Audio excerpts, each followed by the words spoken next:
Hello, my name is Adnan. I chose to do my community resource on Overeaters Anonymous. I picked this resource before learning more about the mechanisms of eating disorders and the larger fat phobic cultural narrative.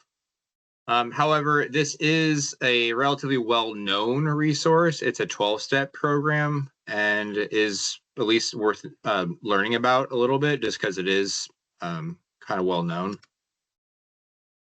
So it's founded in 1960 by a member of Gamblers Anonymous. So it is quite old. AA's been, and it's adapted from the AA book or Alcoholics Anonymous, which is from the 1930s. So each group is its own entity. So like there's not really like it's kind of like a like anarcho-syndicalism thing going on where each group is independent from the larger whole.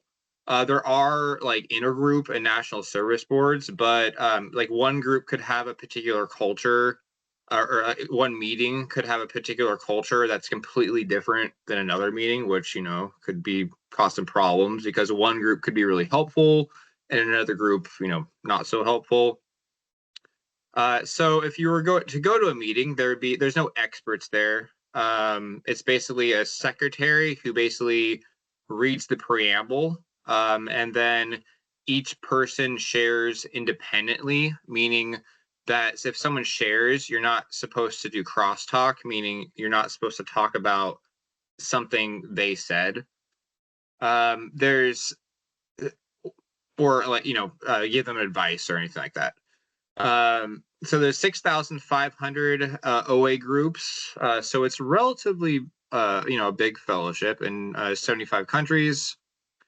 So it's primarily for somebody who believes they have a binge eating disorder.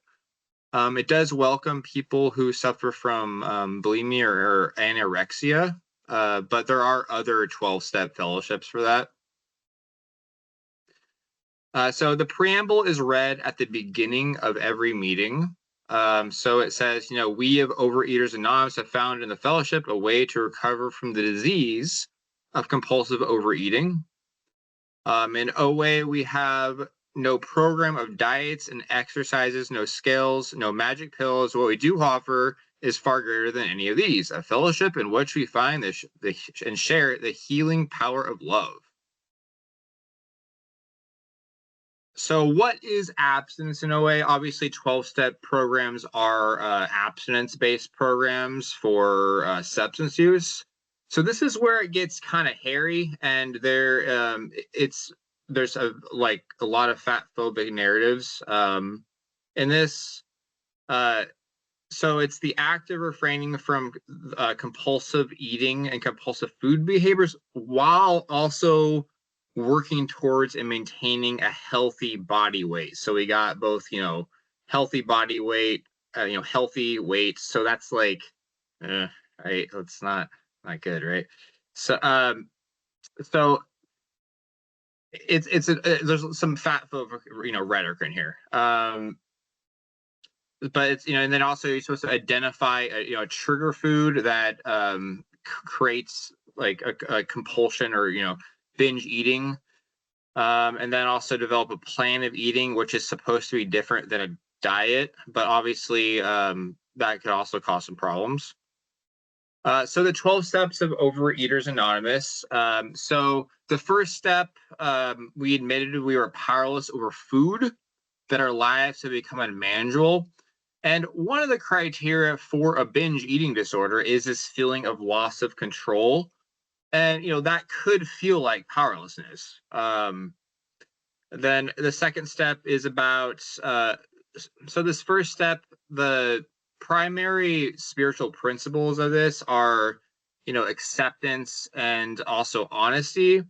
And this powerlessness idea basically just enables the person to ask for help rather than like trying to grapple, control it by themselves. Like I can't fix this. I need something. I need some help here. The second step's about hope That's the spiritual principle. Just is there a way out of this? Is there a vision for me to get out of here? Third step, the spiritual principle is commitment. So the first three steps of 12-step programs actually have a lot in common with acceptance and commitment therapy. And I just noticed that because in the third step, you could use your values as a higher power. So it is an older book that uses the God word, but there is room for different types of higher powers. The fourth step is about looking at your past patterns, writing down like all your fears, resentments, and looking kind of like those like unconscious mechanisms of behavior.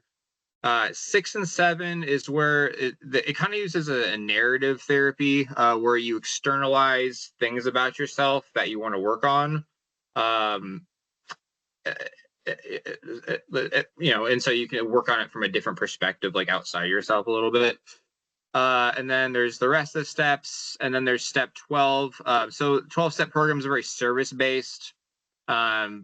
You basically, it's to get out of self, right? That's one of the main mechanisms is you take someone through the 12 steps, and then you take someone through you go through the 12 steps, and then you take someone through the 12 steps. Just real fast, some overlap between SUD criteria and binge eating disorder. So yeah, loss of control and also like cravings, urges. Once again, so it's against OA tradition 10 to offer someone else a food plan. So you're supposed to develop your food plan with some sort of kind of expert or just by yourself. You're not supposed to give advice of what to do for that. There was this gray book in the 1960s to the 80s that was discontinued. So tools in OA. So you develop a plan for eating, which is like a schedule that you avoid people, places, and things that you feel like are going to create a loss of control or binge. A sponsor is just someone who takes you through the 12 steps, or you can call to redirect yourself. So it's a peer support group. So you call your sponsor to redirect yourself and kind of like think it out before you do something you don't want to do. Go to 90 meetings in 90 days.